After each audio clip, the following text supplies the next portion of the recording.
What's up, friends? Today we are here on a brand new board for its first ride video. Now, this is the MaxFind Max 6, and to be honest, I never really expected to be reviewing a MaxFind because they just never really interested me with their price to value ratio. But now that we've got our whole list of ratings and power specs and all that going, and I'm trying to get as many boards on there as possible, when they reached out and asked if I wanted to review it, I was like, sure, might as well get some more numbers on the board, with the caveat that I replied to them and said, whenever I do board reviews, the review may or may not be positive. No guarantees of a positive review. I'm going to show it exactly how it is. And they said okay. So we're going to be talking about the MaxFind Max 6 today. And I have already done my performance testing on this board. I like to do that like first thing on the lower power boards because I know that I'm going to be able to handle them no problem. So we did that already, so I already know where this comes in terms of power, and it's okay. It's definitely a bang middle of the ground in terms of power, middle to low end on the power side. But we're going to talk about a couple things today. One of those being the deck. We're also going to talk about the ESC. We'll talk about the remote a little bit, and just sort of cover how the trucks feel and how the ride is on our standardized testing route. Now, there are some interesting things about this board that you're not going to see on pretty much any other board out there. Whether or not they're positive, well, you can decide that. But the first of those is the deck. Now, this deck, believe it or not, is actually plastic. That's right. This deck is made out of PPS and glass fiber, which is a very strong combination of a pretty unique plastic that is extremely chemical resistant, it's heat resistant, wear resistant, and PPS really has a lot of interesting qualities, and it's something that you can technically print on 3D printers since it's a thermoplastic, but most people can't because it requires so much heat and really great settings to print properly.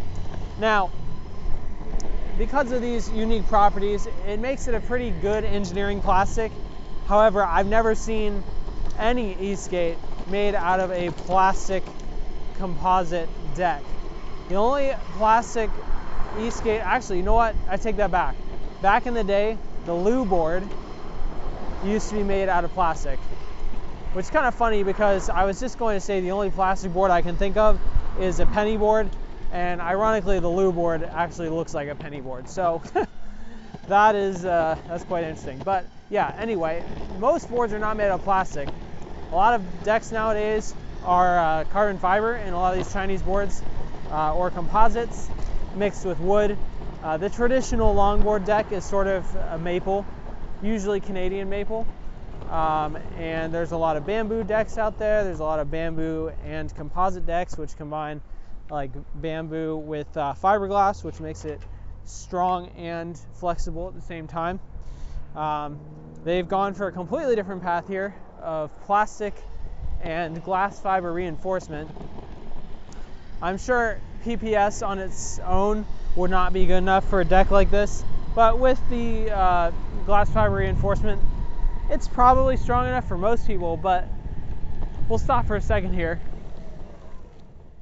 I'm just going to bounce on this for a second so you can see the flexible nature of it, and it kind of depends on where you bounce on it, but it seems like the rear flexes a lot more than the front, and it just, I don't know, it's just not very confidence inspiring. I feel like if I bounce on it too hard, it would just snap. So that's something that I've been thinking about.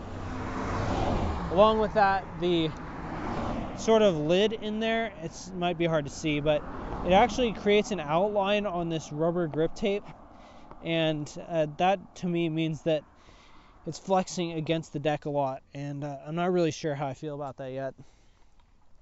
The main point here being that I'm not really convinced that this deck is designed with heavier riders in mind. I'm only 180 pounds, and in combination with this deck and the power, I feel like heavier riders are not going to have a very good time on this board. For one, because the deck is going to flex too much. Two, the power may not be enough for them to have a good time. And three, on hills and challenging terrain, the power is just not going to be there for you to be able to get where you need to go. So, with all those things in mind, the deck, for me, it's a solid like 5 out of 10. I do not really like it. They lie about the dimensions on the product page, whether that's a typo or not, I don't know. They said it's 11 inches wide. It most certainly is not.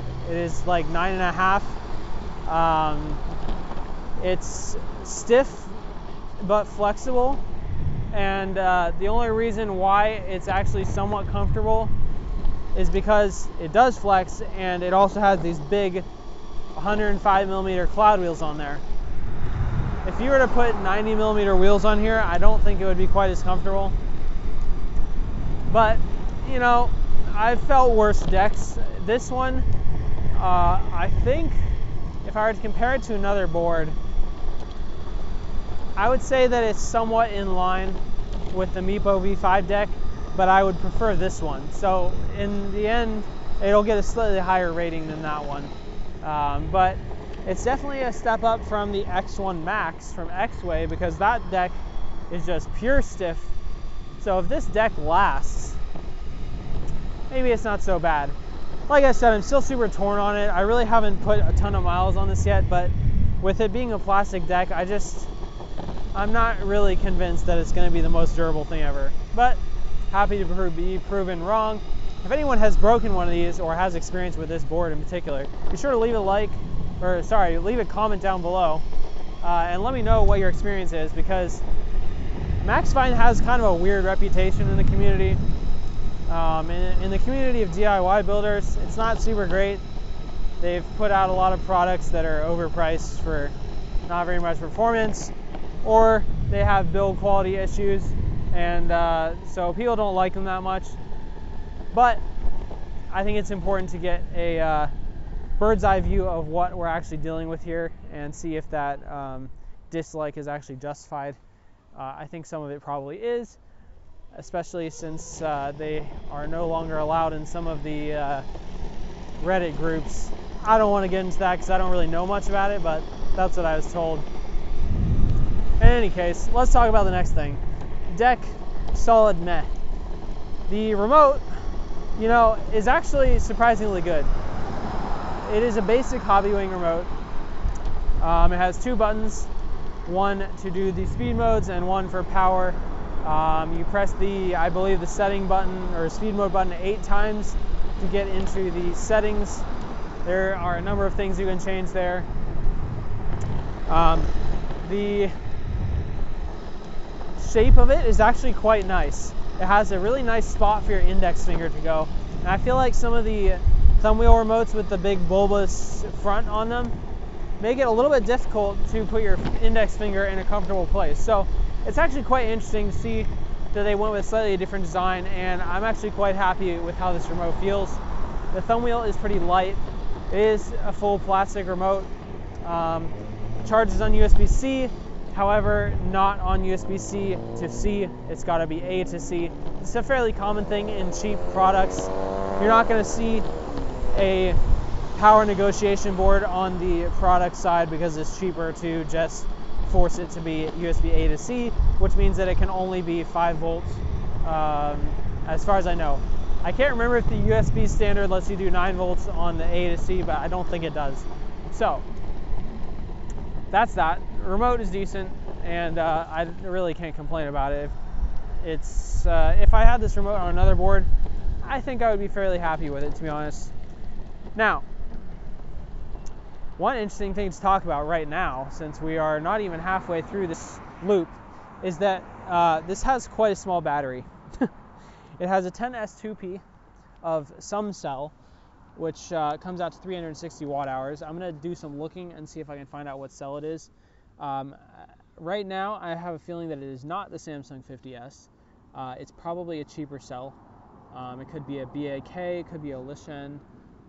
360 watt hours for 10S2P. That's 20 cells. So what, 36 divided by 2, 18 watt hours per cell. Is that right? Yeah, 18 watt hours per cell. It's a pretty small cell. If I recall, I want to say P42A is 21 watt hours per cell. So we might even be looking at a Lishen 2170 LA or something in here. But anyways, I'll check it out and put it on screen if I find it. But we've been riding this for only 2.5 miles. And before I stopped, we were down 2 bars out of 5. That is not very good because this route is about 7 miles plus a little bit to get to my actual residence. So I'm actually a little concerned about making it back at this point. But yeah, this board does not offer much on the range side. So we'll see how this goes. But the combination here is not really that bad efficiency-wise, so it's really just poor cell choice at the end of the day. Also, 10S is pretty aged at this point. Not many 10S boards on the market anymore. I will say, now that I think about this again, the performance for a 10S board comparing to the 12S ones maybe is not as bad as I thought. Kind of forget the part where most of the Hobbywing ESCs that are 10S are significantly less powerful. And this still does get to 28 miles an hour, which is, I want to say, fairly decent for a 10S board. My own board, DIY, is also a 10S board. And that one has pretty big 165 millimeter airless, like honeycomb wheels on it. That only gets to 26. So, I don't know, not bad. Also, the drive ratio is 2.78. And it has a TPU wheel gear, which is pretty interesting. I don't know if I've seen that on many other boards either. Pretty cool material choice. TPU is another really cool plastic. I don't usually see it used in a circumstance where it's super stiff, but in this particular circumstance, it's used as a wheel pulley, and we'll see over time if that gives it an advantage in terms of sort of rejecting stones and maybe not getting them embedded inside of it. I don't really know. I'm kind of just making this up and thinking about ways that it could make it better than a traditional glass fiber nylon pulley. And that would be pretty hard to do because glass fiber nylon is pretty strong. So, interesting choice there. If you guys recall, RBEM has belts that are made out of urethane, which I want to say it's sort of similar in a way to TPU. Like, you can't print it and stuff, but in the flexible materials, urethane and TPU end up having sort of similar properties in terms of like flex and bounce and stuff. So I've actually not seen a TPU that's this hard before. But it'd be interesting to see how a TPU wheel pulley and a urethane belt would work together. I have to wonder if like maybe it would be more efficient than a rubber belt on a nylon glass fiber pulley because there's less friction. But I don't really know. Just things to think about. So we talked about the remote, the battery, the deck. One other interesting thing in the deck is the lighting on the bottom. I believe there's a double button press or something to turn it on and off. You're not going to see it in the daytime, so I'm not going to bother. But I think I have some B-roll that I can put in of it turning on. Or actually, no, it was at the beginning of this video. But the next thing I want to talk about is the trucks. Now, these are RKP trucks. I don't know if they're 50 degree or 45 degree, but they feel quite stiff overall, and they're not really my favorite ride ever. Definitely on the stiffer side. They are on default bushing hardness and tightness, which usually companies go pretty loose on their bushings out of the box. these are pretty tight, and they are a barrel on the board side and cone on the road side. I already talked about all this in the beginning of the video, but they are definitely on the stiff side, and I don't really know what else to say about that, but it's really not the most maneuverable board, especially compared to the X-Way Flex Pro or Flex 2 Pro. There's just a huge world of difference in the maneuverability of these two boards. I don't expect every company out there to have killer bushings out of the gate, but X-Way absolutely kills it with their bushings. Their defaults are just great on the Flex Pro and Flex 2 Pro. On the Atlas Pro, not as much, but on those two, it's very good. So it's kind of not super surprising that these aren't my favorite bushings. They are white though, which is interesting because most of the super cheap bushings on these foreign boards are black. I don't really know if there's any correlation there, but it's just something that I've noticed. And we are going quite fast right now, 27 miles an hour down rolling resistance hill. We definitely got those large wheels helping contribute to a lower rolling resistance. And we just hit 29. As you can see, these trucks are pretty dang stable. So if you want to go straight, fast and straight, it's not a bad deal. We're on Vibration Bridge now. The deck is sounding pretty funny, but it is doing a decent job of absorbing those vibrations. It'll be interesting to check out on this board after a lot of mileage and see if there's any wear on the plastic. But yeah, it handled that bridge pretty well. You can kind of tell power-wise here, we're not doing so hot on this hill. We are currently going 18 miles an hour up it. This, again, we have to think about the fact that this is a 10S board. Really just not having as much wattage available from the battery as you are on a 12S board. So we're really only hitting 17, 18 miles an hour on this hill, which is pretty slow for most modern board standards on this hill. But it is making it up, so it's got that going for it. Honestly, I don't really think there's too much else to talk about on this right now. Kind of covered all the major points. I will, of course, be coming back for a full review. Give this video a like if you want to see that full review. I am definitely excited to show you guys the performance data that I recorded. Although it is definitely on the weaker side, it's always cool to add to my chart. We're currently at 4.2 miles, 2 battery bars down, 3 to go. Definitely not looking great for the range on this thing. My original guess was about, I want to say 14 miles. We might be cutting that back to 11 or 12, but we'll see when I do the official range test, which is also on this route. So I'll take a little bit more footage so you guys can get some more riding footage of this thing, but I think I pretty much covered everything I wanted to. Not the best board that I've ever ridden, but definitely an interesting option for that sort of budget entry-level power combination. So thanks for watching, and enjoy this B-roll.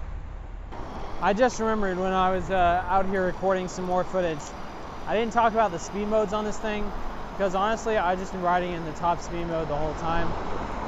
It's so mild on the power side that you can pretty much just floor it no matter what in full power mode, and it's going to be smooth pretty much every time. This is, again, the power of Hobbywing. It's just smooth, predictable, easy to use. The brakes are decent, and you really just don't have a whole lot to worry about. This is a big improvement over what boards used to be in the 10S range back when 10S was popular. So I do have to give them props for using an actually good ESC. While it's not super fast or powerful, it seems to be fairly smooth and reliable so far. Time will tell though, so just want to make that note before I finish recording here.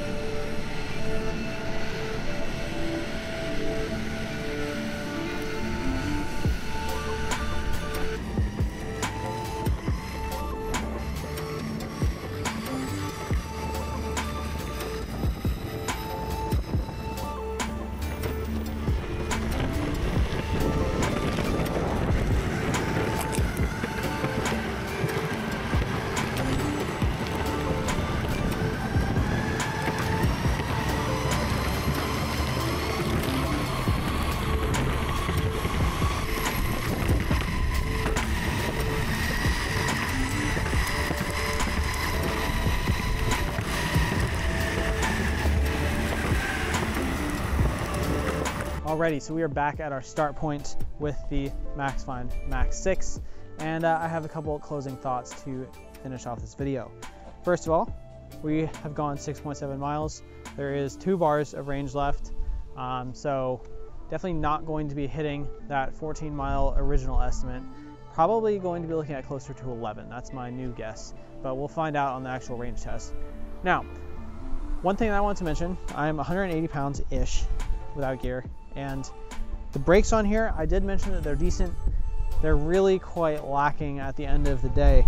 At the end of this ride, I was actually starting to experience what felt like sag or thermal throttling, and I'm not sure which. These motors are quite tiny and they're quite warm.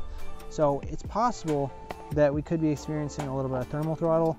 However, I feel like I've seen these size motors on other boards that put down more power not have that issue, so not really sure, but braking started to feel worse, honestly, towards the end of the ride. Definitely feeling a lot of power cut. I was still able to get up to 25 miles an hour even at 2 bars right now, but I think that's going to drop off pretty quickly. So the one thing I want to say though for sure is that the brakes are going to be pretty bad for a heavy rider, especially with being able to get to 28 miles an hour. You're going to have a long time slowing down from 28 to 0. So be sure to plan for your stops if you do intend on buying this board. For me, the brakes are okay, but definitely on the weak side. You'll see in the brake test how poorly they did. They're pretty close to the same as a hub board, so definitely not looking at something positive there. Other thing, MaxFind did send me this board. However, I'm not going to be doing any affiliate program for this one. If you want to do an affiliate program for this one, feel free to go grab a link from maybe Scott Davies or somebody else that has a link. I don't really know, but I personally probably would not buy this board. I would probably go for something with a little more power and a little bit more value ratio. So that's my verdict right now. We'll give it some time, ride it some more, and do the full review to give you guys my full thoughts along with the performance numbers, which I think are super important. So don't take that too negatively yet, but right now it's not going to be a buy for me, so I will not be doing the affiliate program. But thank you guys so much for watching. Sorry MaxFind if this is not the video you wanted to see, but this is what I promise is an honest review. So thanks so much for watching. Stay safe, keep on riding, and peace out.